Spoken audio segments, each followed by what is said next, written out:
if the lines go down, they are actively losing money. So they're incentivized to keep staff on hand that can fix these things and keep things moving. And you could think, all right, well, I got a line that's making widgets and I'm not getting 50,000 widgets out this hour.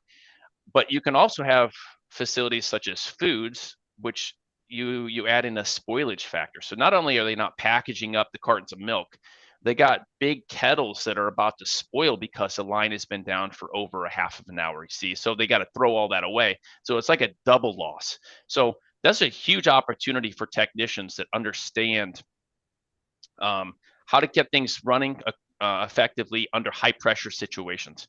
That's where I think that military veterans are uniquely positioned to thrive within manufacturing spaces. Many of us possess soft skills that they're just increasingly rare in the civilian workforce: reliability, showing up on time, teamwork, adaptability, and then those leadership traits that y'all have that you may not realize that you actually have. You have them. They've been kind of stuffed into you, and they're part of who you are in your core now. And as that aging maintenance staff retires, we risk losing not only the personnel from those positions, but also the tribal knowledge within those facilities on the specific equipment and processes that are going to keep them running effectively and efficiently. So also with the resurgence of domestic manufacturing, bringing those jobs back into the United States, the demand for technically skilled tradespeople is just going to rise sharper and sharper. And until we can strengthen the pipeline of talent, whether people going into the trades, going to tech school, until we add people into that, the growth in the sector is just going to be constrained and restricted until we get personnel in place. So for younger workers such as yourself, it really represents a tremendous opportunity. It's almost guaranteed long-term employment. It's a vital and evolving industry. The need's going to be there. It's going to remain there. And if you get in it, and you start to get good at what you do, and you build in upon your mechanical, your electrical, your automation skill sets, that's something you can never have removed from your brain. You can take that with you from any employer because many of the facilities are similar in their processes. Mike, I'll let you go ahead and take the next slide, sir. Yeah, I was and going to just say, where Mike starts, that I did HVAC over 20 years ago, and some of the skills never leave you. Like, I still haven't had to call somebody to come do service on my heat or my AC or something because I think about how much money that's just saved me at home. yeah, I'll take it. true. Yeah, and I think something interesting Chris touched on was, the soft skills that everyone on this call has because of your experience and your service. One of our customers in Phoenix, Arizona, and I sat down with their maintenance team and I said, okay, let's go through all the skills you need, because their job description looked very technical. And I kind of went through the skills, and their maintenance manager just said, if you give me somebody who's reliable, who's mechanically inclined, who can show up, and he said, for example, if you've got someone who's fresh out of the military, he goes, I'll figure everything else out. I'll pay them a really good wage and I'll teach them everything they need to know, because unfortunately in today's world, in today's workforce, that's really hard to find. It's hard to find folks who show up. One of our customers in Boston, when I get on site, I said, let's talk about your attendance policy. And they said, our workers show up 50% of the time. I mean, think about that. I mean, imagine if you just showed up every day for your duty station at 50% of the time.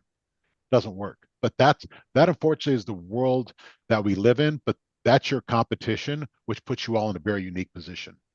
So Skillwork, again, I don't want to give a commercial, but I guess I'll talk about Skillwork. So why Skillwork? These are the states that we're currently in, or we've been in recently. So all over the U.S. Again, the biggest names you can see there: Scott's, Coke, Nestle, Goodyear. And I put some notes. I put them on the screen earlier. I don't know if you all saw that, but some of the other companies that we work in, because you may recognize these names. And if I say Tyson Foods, you say, oh, yeah, I think I see that chicken package at the store. There's 123 locations at Tyson. ConAgra, 38. Bunge, which was interesting to me. I'd never heard of Bunge. I'm not going to ask for a show of hands. I'm guessing very few people on this call have ever heard of Bunge. They're in 40 countries, and they have 90 locations in the U.S. alone. So as Chris said, wherever you want to go, there's a job open. There's a facility near you that is looking for skills. So if you never thought you could fit in something like that, absolutely you can. So with Skillwork, the way we do it, again, We find out what skills someone has. We find out what a potential fit might be. We are veteran focused, so any veteran gets a stamp at the top of our resumes that goes out to our customers that says this is a veteran. They trust, again, our clients trust us. When you work with Skillwork, we're not just a staffing company in the sense of we just point you somewhere. We hire folks. All of our workers deployed in the US are W-2 employees. So they get the full back, they get the health insurance, 401k, they get the same benefits that Chris and I enjoy, PTO, things like that, and then they go out on assignment. But if they like someplace and they decide they want to stay there, absolutely they can.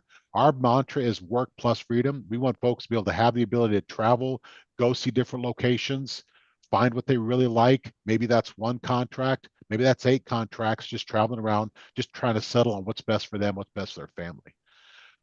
Some of the roles, and I don't want to just inundate you or scare anybody off by going, well, what are these types of rules? These are just some of the rules that we work with. These are our main roles. I'll let Chris kind of talk into them, but there's always a career path entry for someone who wants to get in the skilled trades. You don't necessarily have to have a degree or a journeyman's electrician's license. You can start on maintenance, mechanic, some basic aptitude, and work your way through that. But I'll let Chris take this one.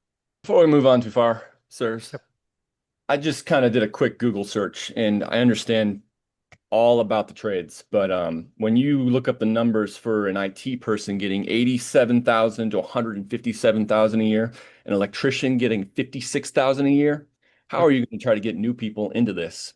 Great question. It ain't worth blowing your back out to do something in horrible working conditions.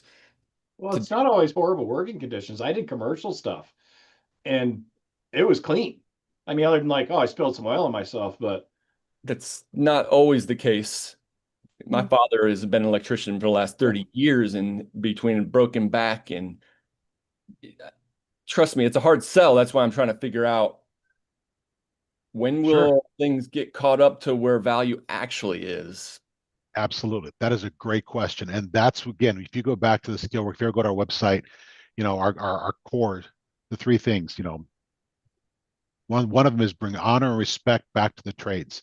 And absolutely, there are some facilities, and we are very upfront with our customers. I'll talk about that when I'll talk about the pay. Actually, we'll talk about the pay in a minute.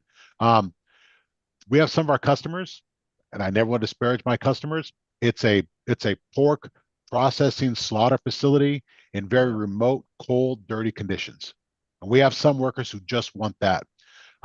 We have some folks who are in the skilled trades who walk around with an iPad or a laptop at a facility all day, just checking connections, checking automation.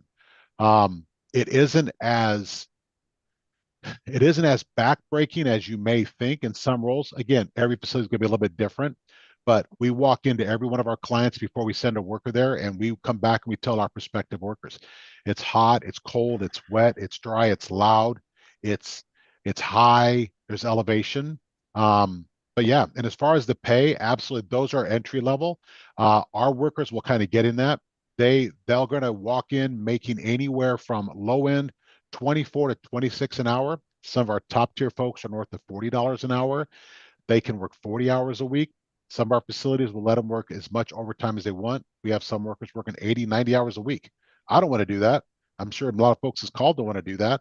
But you start to see folks who are making 6 figures, well above the 6-figure number when they're in that range. But we'll jump, and I apologize, we'll jump into those numbers. We got some slides on the compensation. But yeah, absolutely. Is it as easy as sitting behind a desk in IT? It's no. I mean, a lot of folks don't want to do that. They're worried about the AI component of that and whether or not AI is going to impact their job. And the roles you'll see on this screen, AI is not going to be able to replace these roles. These are folks who actually get in and fix things, but it's a level. We call it, do you want to turn a wrench, which is, mechanic work, or do you want to be more automation, sitting with an iPad or a laptop and just walk into the facility, make sure everything's running right? Yeah, I'll let Chris go. He knows more about these roles than I do. He's the smart one. Oh no, that was a great question you had. Appreciate that. And because that's a hard subject. It's one of the things we discuss with our clients over and over again. We say, well, if you need the help, if you need it so bad, your pay rate has to reflect that need. Then that's where I think that there's value in the future, is that it's going to get more and more constrained, which the demand should result in higher wages, which I wish I had control over wages. I think we all do. I'm hopeful that all comes back into parity at some point here soon. But that was a great point and a great question. As Mike said, these are some of the roles we commonly staff, and this isn't an all-inclusive list, but it ranges from pure mechanical roles, heating and cooling, ammonia refrigeration, into more of the automation style roles, which is trying to just interface 15 machines in a row to get your product from raw materials out into a packaged product that can be sent out to an end consumer. So one important point to keep in mind is that most manufacturing facilities, they employ similar types of technicians no matter what their product is. And that's because the core needs of production support, whether it's mechanical, electrical, or logistical, they're largely consistent across industries. So understanding that can help you identify opportunities more easily, transition from one facility to another, a different region into another, depending on your seasonal life. And so it helps you to identify where skills are immediately applicable from location to location. I think in many cases, the days of working at one plant for 20 years is gone the way of the dodo. It's going to be 5 years here, 5 years there, as people stair-step their way up through wages and levels of responsibility into supervisory and management positions. So that's where a little bit of that career path is. But some of the positions focus on mechanical systems, some are electrical work, some of it's in automation and programming and facilities and ground maintenance. There's always going to be that as well. So additionally, there's organizational roles that open up once you've gotten into those places. And some of these skills that you all already have, and those translate into roles such as maintenance planning.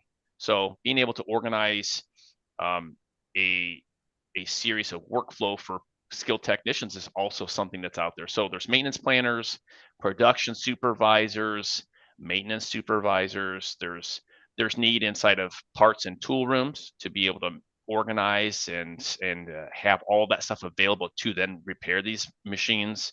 Warehousing leads, it's common in all of these environments. So, and a lot of the military occupation specialties or ratings, specialty codes that are available and jobs that are held in the military are directly applicable into trades immediately. Others would need, in my opinion, a technical school, go into a community college, go get a technical degree. You got that certification, hands-on training. And if you got GI Bill and college fund, let the gov pay for it. I mean, you've earned that. So I would definitely recommend doing that if you can, if you have a school nearby and this is interesting to you. So some of those, some of your ratings will directly go in. Like I know we have a lot of Navy folks that apply to us and we put out in the field, and a lot of maintenance managers that were former Navy as like electronics techs or electronics machinists. No, that's not what it is. EM. So what's EM, Mike?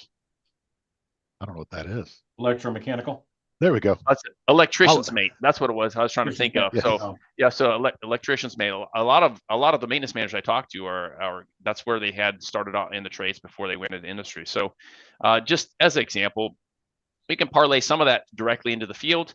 Otherwise, those soft skills and a desire to be in trades, going to a trade school is highly recommended. So, hey, Keaton's got a question for you.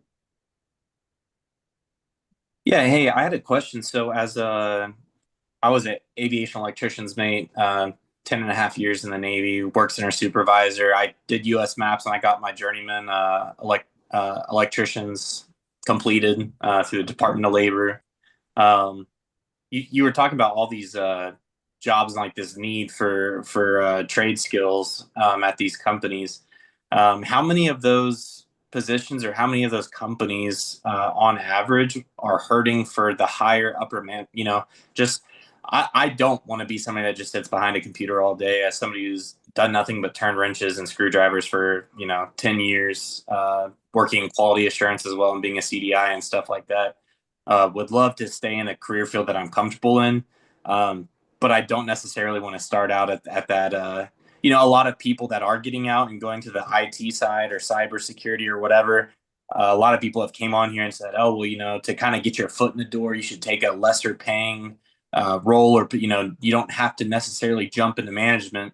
Well, that's okay whenever you're making 80,000, 90,000 at a starting role versus coming in as an electrician and a trade skill.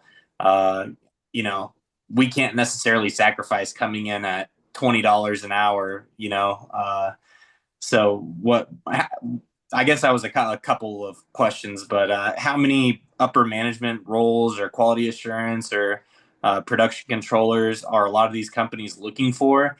And how easy is it if you have certain things like 10 years experience as a collateral duty inspector, or work center supervisor, to get on that upper pay scale? Yeah, Keenan, that great question. I would say this. Number one, it's every facility. And if any of you don't think that's the case, or you wonder how that works, just think of a major name, a label: Nestle, Coke, Pepsi, Smithfield, Lincoln Premium Poultry, Tyson, Pilgrim Foods, pick one. Go to their website, look at their career page, and look at every location. You can see every one of them, 100% of them are looking for somebody, and they're looking for those top end skills. And as an ET working 10 plus years, and again, I was naval aviation, so I know what you have. That Don't look at that job description on their website and think, well, this excludes me because I don't have industrial maintenance facility experience.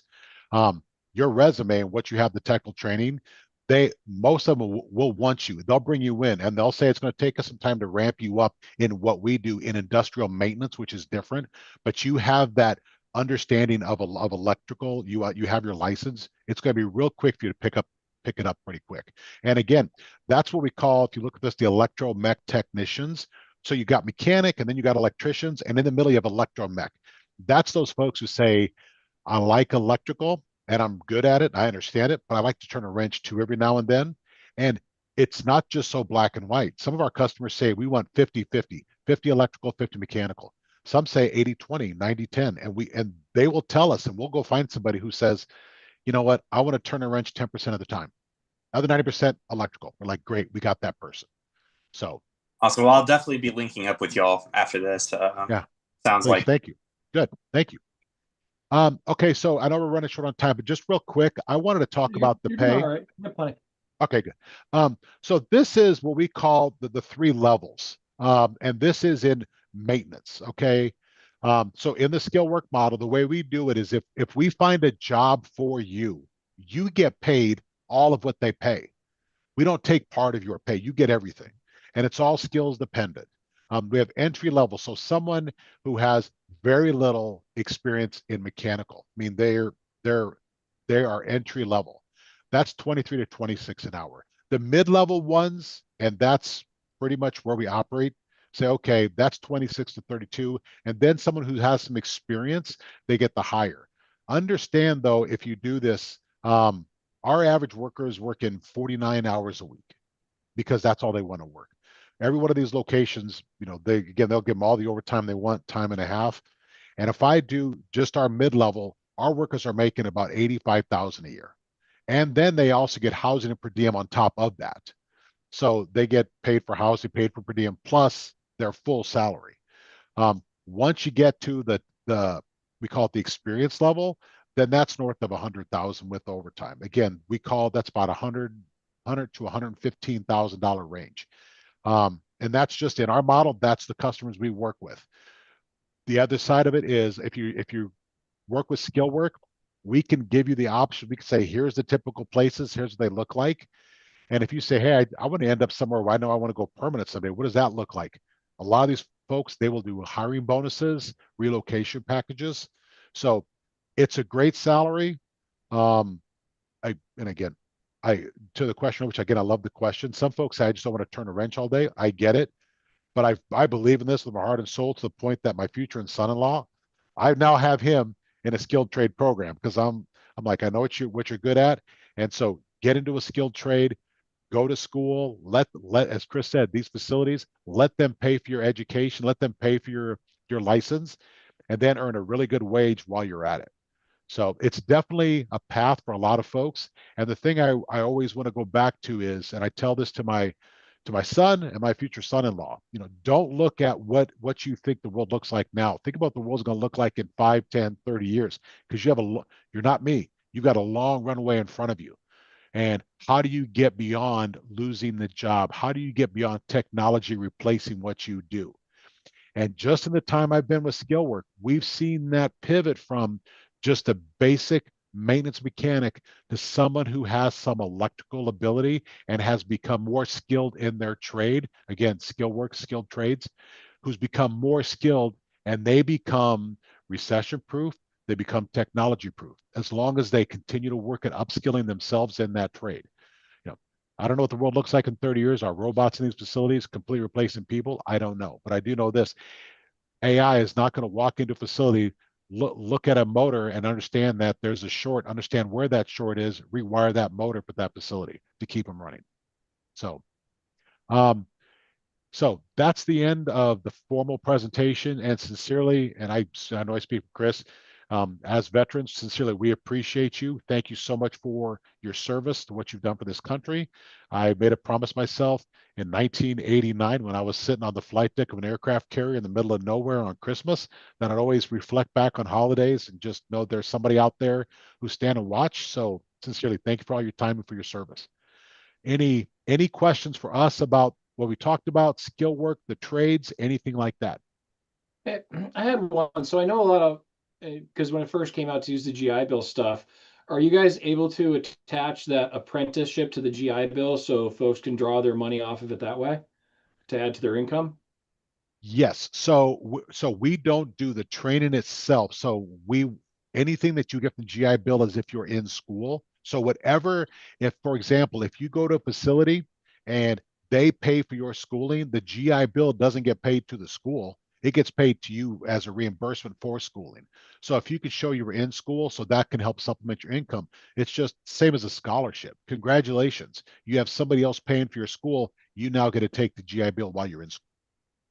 Well, what I'm saying is that the actual apprenticeship is what I know some programs can draw the GI Bill from. So instead of making 23, 30 yep. bucks an hour, it pays them out as well. So I wasn't sure if you're aware of, or if you knew anybody who's doing.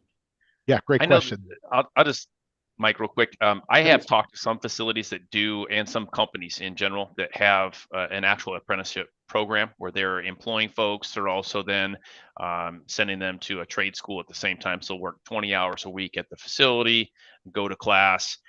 That's an actual apprenticeship. And if it's an accredited university and you get paid, you're going to school, and then you could also draw your GI Bill and college fund in those circumstances. If that's kind of what you were speaking to. Yeah. I knew guys on the federal commission side who did that, and they just got a big check. So a lot of Harvey showed up on base within a few months.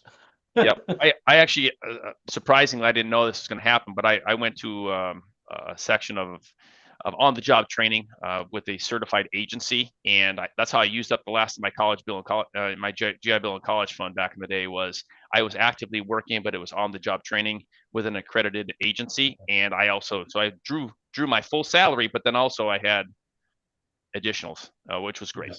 Untaxed. Demario, go ahead, sir. Hey, how you doing? Thank you for giving us this training.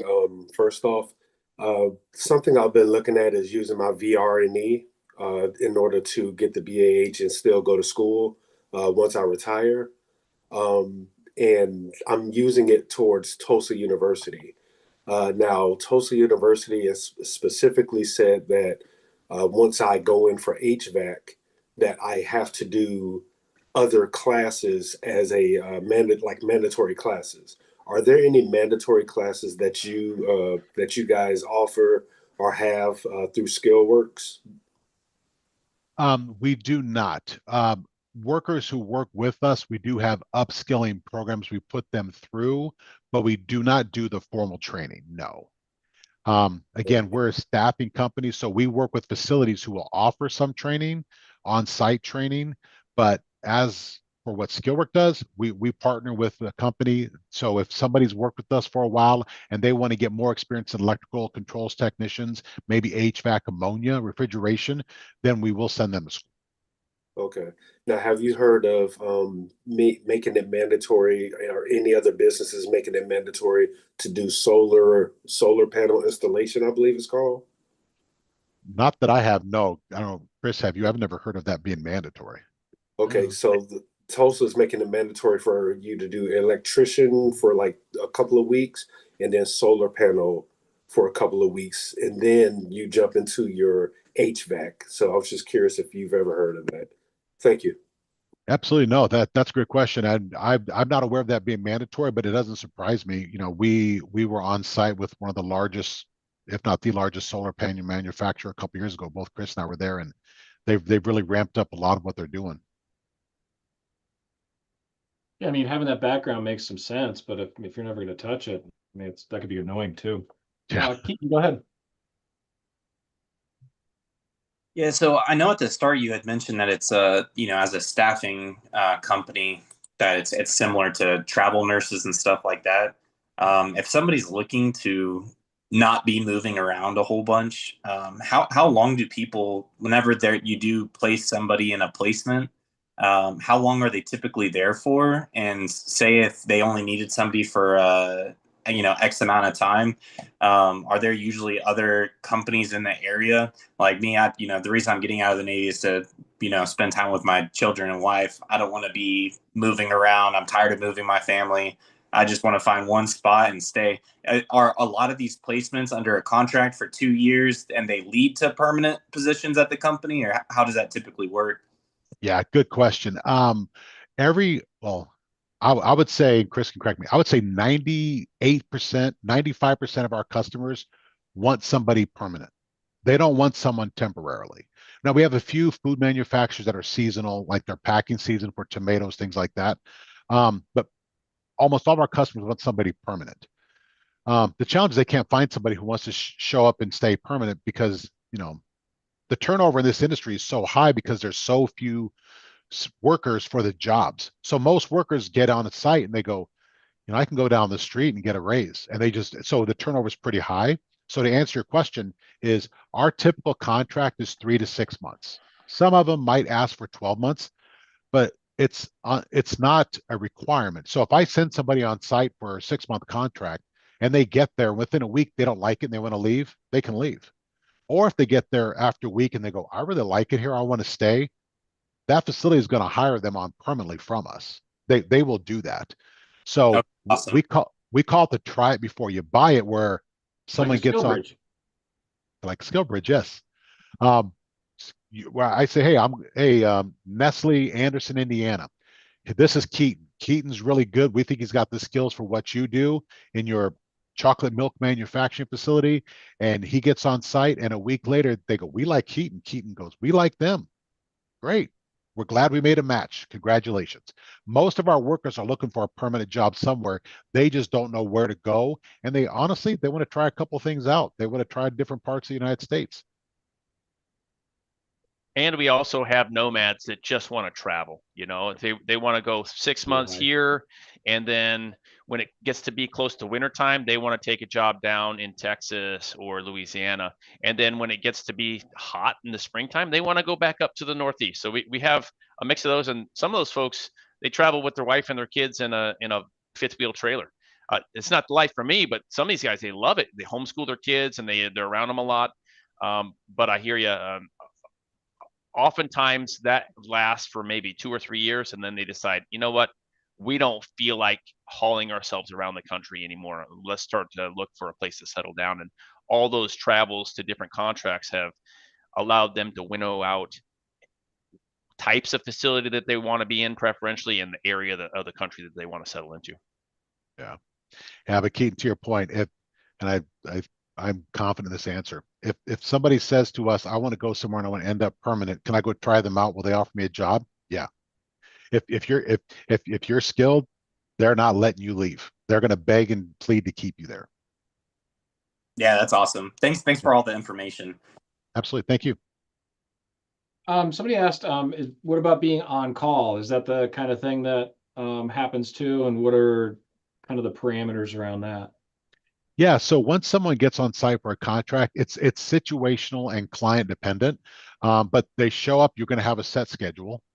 but you can be on call, because especially if you're traveling and maybe you're like, I'm not near my family, or I'm single and I've got a lot of spare time, they'll call. Call outs are most days of the week. Can you come in? Somebody called out, something broke. Can you come back? So that's why we say the hours are in abundance. Again, our average workers are working 50 hours a week, but if they could work 60, 70, 80, if they wanted to, they could. It's just, that's the problem here. I mean, this is the problem in this industry, and it's truly impacting our country and our entire supply chain, which is there's not enough people. So when you're not at work at that facility, they're struggling. People called in sick, something broke, um, something shorted, and they don't have anyone there to diagnose it, and they're just waiting. And as Chris kind of talked about on that one slide, that downtime cost them over $100,000 an hour. I worked in Waco, Texas, with a poultry manufacturing facility, a very large name. They make chicken patties, and this was in this was in August of last year. Their downtime that year so far cost them over $8 million, because somebody's not there to just fix something and get it going again. And so that's why they'll pay, and they want people in there. Time to have too. Yeah. So So as far as like mandated call-ins, you typically see that, in this space, you typically see that in the supervisory roles, the management roles, where they're on call on the weekends, and they may be getting a call at 2 o'clock in the morning because something's stifling and they have to get up and go in. So that's where those call-ins are. Also, specific to ammonia refrigeration, because of the nature of ammonia refrigeration and how tricky that can be, and how it can lead to, if it's not fixed now, it can lead to a vast exposure release into atmosphere, which can cause issues for the community at large. So those roles typically, when we place our technicians, understand, or even across the wide scope of the United States, permanent hires, they know if you're an ammonia refrigeration technician, you are subject to being called in for a massive issue that needs to get done. With the push to bring manufacturing back, I mean, how much worse do you see this problem getting, and how much more competitive do you think the pay scales are going to become because of that? Just imagine, you must have some thoughts on that. Yeah, it's becoming more competitive and more urgent. Just in my 3.5 years here, I mean, most of our jobs, I would say our average pay rate was in the $24 to $26 an hour range. Our average pay rate was like 24, $25 an hour exactly. I think our average pay rate now is north of $30 an hour. So it's becoming more prevalent. The wages are going up as the need increases. And again, I'm not going to get in full political, economic discussion, but when you start to see those tariffs rise for outside manufacturing products, we're trying to get more manufacturing in the United States. And I think we saw, in recent memory, when there is a supply chain breakdown, what happens to this country. And we don't have it. That's why, again, nothing wrong with folks who want to go to school and study French literature. My daughter went to school and studied, but it's just, I mean, that's a very entertaining subject. But when push comes to shove, who's going to keep this country running? It's that person who knows how to turn a wrench, who knows how to wire a motor, who knows how to, run diagnostic on an assembly line. As Chris said, who can jump into the ammonia refrigeration system and keep it running? That's who does it. Yeah. I mean, that ammonia refrigeration, those are huge systems too. So you have a lot of frozen refrigerated storage counting on that. So I can see where the money disappears really quick if that goes on the fritz. Oh yeah. Because that's like, what they use on fishing boats and all that kind of stuff too. Yep. It's reliable and it works. Yep. Before I let you guys go, any other thoughts on the future of the industry that you guys are seeing, or rumblings on it? Yeah, I'll let Chris close it out. I would just say the future is getting better. Any chance you can, if this is a trade that interests you, or at least piques your interest, I would say explore it. I would say, don't think, if you look at a lot of these job postings, because you don't have 5 years in food and 4 years in working with injection molding and 3 years with this type of equipment, don't think you're not included in this conversation, because you absolutely are, because your experience, again, as Chris said, your soft skills are your biggest selling point. Mechanical aptitude, any electrical training is going to go a long way. And again, I'm pushing my family into this career. So I absolutely believe in it. I think the sky is going to get much brighter for those folks who enter the skilled trades. Yeah, well, I mean, plus if you hang around the trades long enough, you're going to end up becoming the project manager, the supervisor, and then kind of move up from there when you're a sharp cookie who works hard too. Oh yeah. It's not like you're just stuck pulling wires for the next 30 years. Nope. Because I know some of the senior guys I worked with, they were pulling the wires, they were pointing at it and said, go ahead and pull. Yep. But Chris, any closing thoughts from you, sir? No, I think Mike summarized it there. It is effectively it's going to get deepened as far as the chasm and vacuum of people in these trades. There's going to be continued need for technicians to fill in there, especially as everything evolves, as equipment evolves, as sensor technology evolves, as the products evolve. If you're in it now and you grow with it, there's just going to be more and more opportunity in there. Mike mentioned trying to steer people to the trades. I did the same thing with my son-in-law. While he is married to my daughter, who just actually got out 7 years in the Coast Guard. I pushed him into trades, highly encouraged him. He ended up going HVAC, and so he's heating and cooling. He's done that at 2 different duty stations with her, and now they're back in their hometown where my daughter grew up, and he still instantly he had a job before he even hit the area. Because he had that, it was easy to transition into it.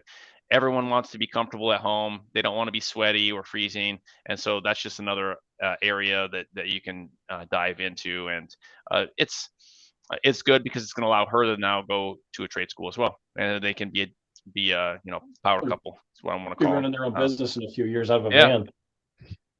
Oh, we got one more. John, go ahead, sir. Yeah, good morning. Good morning. Questions. So I grew up going to a vocational school while I was in high school. Came into the Navy as an electrician, motor rewind, all that fun jazz. With what y'all are doing, do we have the opportunity to actually become a teacher for this stuff? I don't per se want to go to the vocational school or trade school to get the certs, but now to teach, to pass on that knowledge. Oh, that's cool. Yeah, that's a good question. We do not. We don't hire teachers per se for that. But I do know if you want to sit in a classroom setting, that's one thing. But every one of these locations, if you look at them and they're looking for that skill set, they're always looking for folks who come in and teach others. They have someone who can come in and share their skill sets. That's one of the things we always pitch and talk about is our workers, when we get them on site, if you're looking for someone to teach and upskill your team around you, they'll do that. But no, unfortunately, we don't offer classroom training or hire teachers at this time. But there are some trade schools who will do that.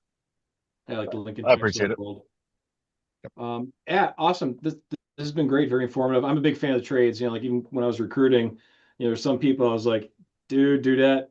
You need to look at this because I don't see you doing the college thing, but you're a smart guy, gal, that kind of thing. So I've always been a huge fan, and I went through it too. So I personally see the value. It's obviously not for everybody, of course, but for the folks who get into it, God bless you. You're going to always have a job. But Mike Matlock, Chris Olander of Skill Trade, I want to thank you very much for spending some time with us, dropping some knowledge, and I'll reach out and we'll chat again soon. Sound good? Sounds good. Thank you, everybody. We appreciate your time. Awesome. Hey, thanks, y'all. Hey, so next up at the top of the hour, we have Tyler Nelson coming with All Set Technologies. We'll see you there.